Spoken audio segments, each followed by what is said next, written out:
I'm going to show you how to make your Roblox games R6 only or R15 only. If this video helps you, consider subscribing to the channel.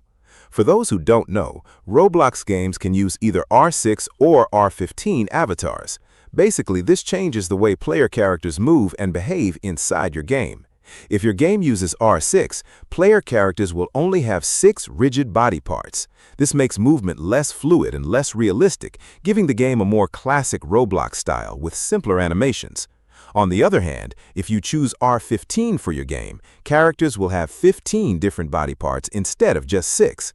This allows for smoother and more realistic movement and animations. As you can see here, my game is currently using R6. Notice how the movement is not very fluid. Changing from R6 to R15 is actually very simple.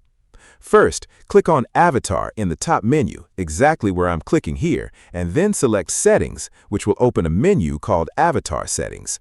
After that, click on the 3 dots in the top right corner and choose the option you want. Since my game is currently using R6, I'm going to switch it to R15.